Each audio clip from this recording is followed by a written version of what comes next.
Hi guys, and thanks for tuning into my video. If you couldn't already tell by the thumbnail, we are talking about covering up.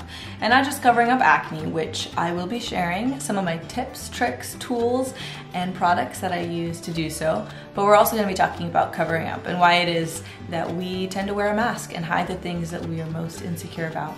So keep on watching and let's get into the video.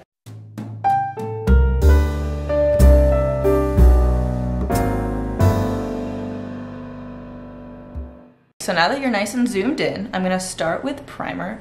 Normally I do not make primer an essential thing in my skincare or even in my makeup routine. But in cases where I definitely wanna make a focus on covering up acne, I do make primer a priority. One primer that I do like is this Dr. Brandt Luminous Primer Base. It's really good at filling in pores without being over drying or have too much silicone in it. Just really refreshing, and I think that it really helps with just making it a really even base. So next we are going to go into our base, and my absolute favorite, and I used it on my wedding day, foundation is the Makeup Forever HD foundation. This is just a really good foundation, not only because it really won't break you out, the ingredients are good, it has really good coverage. It won't leave you cakey, it won't be too matte, too luminous. I think it's just kind of a universal good foundation. So I do use a brush to put my foundation on. Any brush will do. I prefer a more thick, fluffy foundation brush with a lot of hairs because it doesn't soak up too much product and it does disperse it more potent on our face. This is the Jaclyn Hill Morphe brush, the JH03. Again, you can use any foundation brush that you prefer. So I'm gonna do that really quick.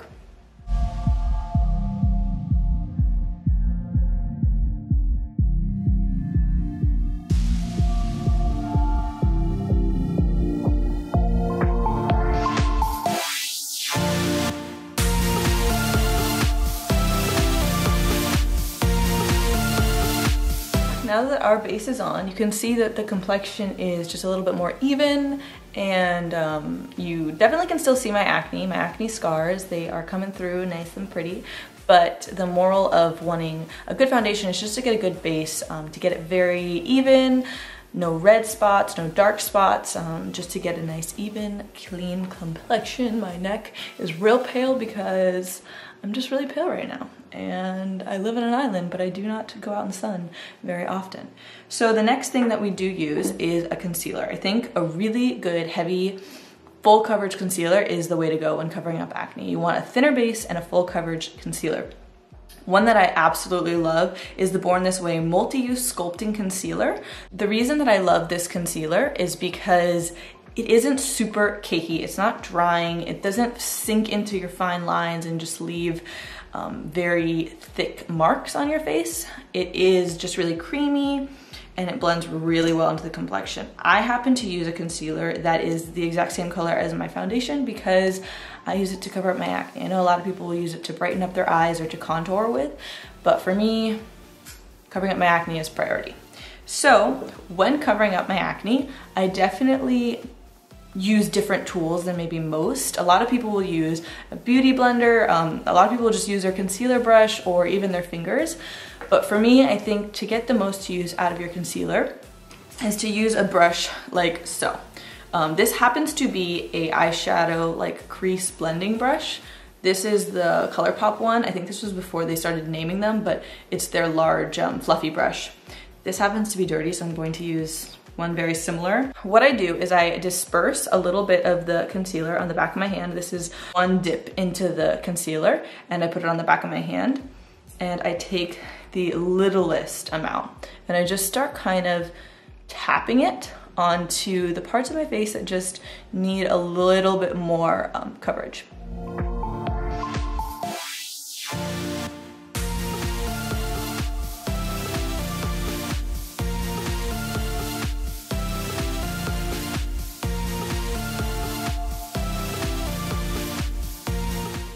Alrighty, so now that you can see this is the side without concealer, This is the side with concealer. So I'm not super picky about covering it up perfectly because, you know, we all have imperfections. I have acne, that's obvious. I would rather my skin look like skin than to have a flawless base, but you know, you do want that in between of it not being distracting and it not being something that, you know, makes you feel self-conscious or constantly looking at it in the mirror. So you can still kind of see little blemishes, and I'm gonna let that foundation and that concealer dry a little bit and do the other side.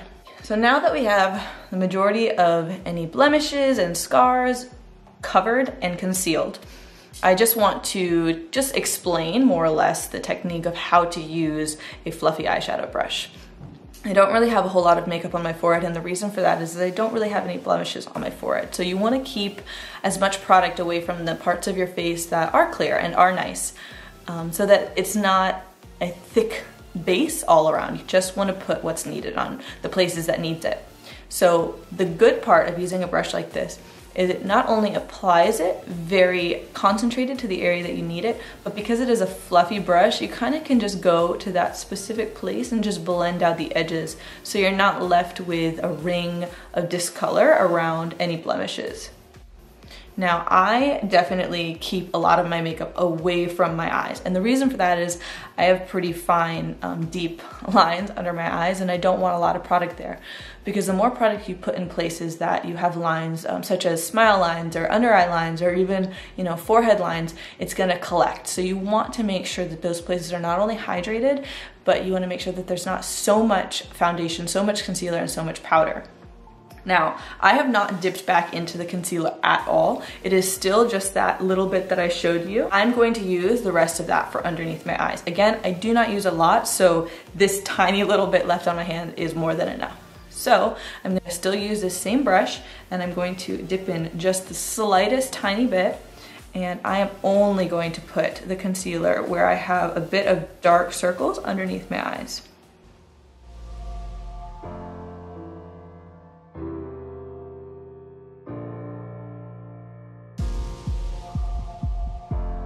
I just want to show you a comparison between one under eye and the next. As you can see, I did not use a lot of product, but the brightness just right here just makes me look really awake, not tired, and that shadowing is just eliminated completely. Versus over here, you can see a little bit of blue pigmentation, some darkness on the corners of my eyes in here, and I really didn't use a whole lot of product to make this difference. So I'm not going to have halfway through the day this heavy cakey under eye. I'm just gonna do the other side now.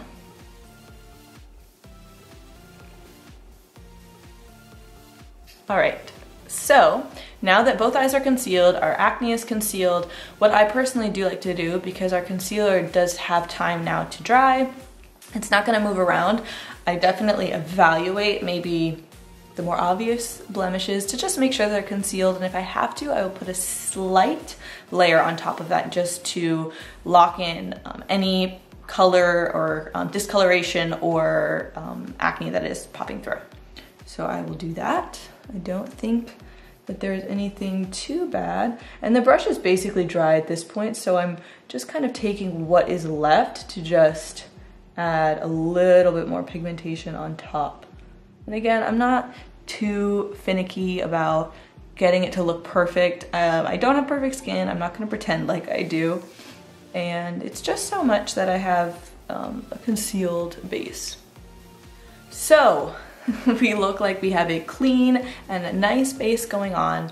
The last thing that I do that you don't necessarily need to do, but I personally like to do it if I have some time, is to get a damp beauty blender and just kind of press it on top of any areas that maybe do have a little bit too much product, because when doing this, it does kind of soak up any extra foundation and or concealer that you don't need.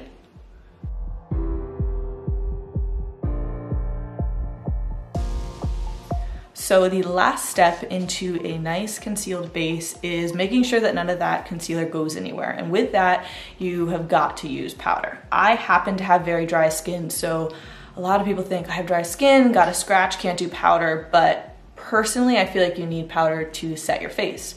You don't need to get the powder that I prefer. It is the Hourglass Veil Translucent Powder. It's a great powder. It's expensive.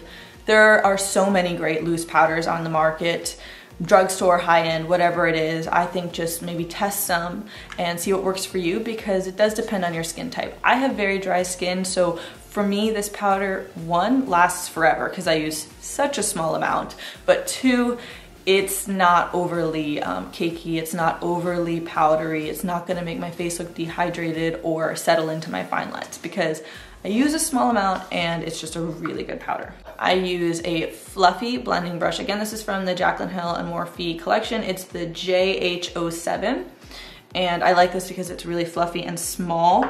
I will literally take what is in my cap, this is not a lot, and I will just kind of tap it off. And what is on the brush, which is a very small amount, I will first make sure there's no creasing anywhere under my eyes, and I will just press it into my skin.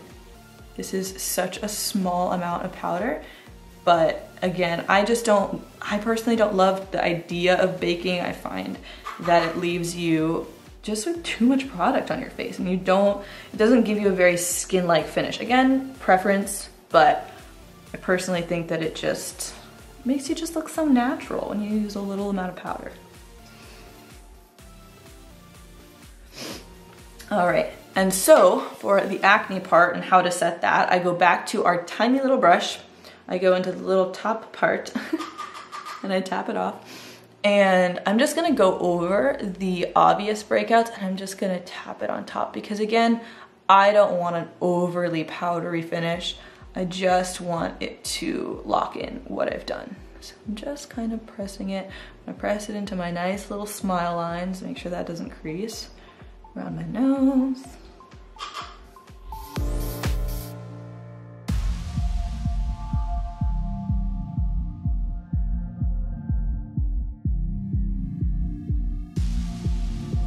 That is it for the base. I'm gonna go off camera and do my blush and bronzer and all that fun jazz, but just to kind of show you the finished product. This is a before and after of what my skin looks like before the products and what it looks like after they have been concealed. So to end this week's video, I'm going to be reading 2 Corinthians 12, 8 through 10. My grace is sufficient for you, for my power is made perfect in weakness. Therefore I will boast all the more gladly about my weaknesses, so that Christ's power may rest on me. That is why, for Christ's sake, I delight in weakness, in insult, in hardship, in persecution, in difficulties. For when I am weak, then I am strong. You know, a lot of times we hide our weaknesses, we hide our insecurities, we hide our thorns. And I think it's interesting that the Bible actually never says what Paul's thorn is. And I do believe it so that we can all relate to that passage. We can all relate to having at least one, if not 10 thorns in our life. So some thorns of mine are acne. I mean, I have struggled with acne my entire life, from high school days to college, where it was horrible, to even now, I am still struggling with acne. I mean, there's only so much you can do with skincare and eating right. You still have acne, you still have insecurities. I also struggle with my marriage. I struggle with my body, my image. I struggle with my abilities, how my house looks. I struggle with my career, if I'm doing a good enough job. And the list goes on and on. But we as humans are terrified to say what we struggle with, because we want to be portrayed and seen as perfect.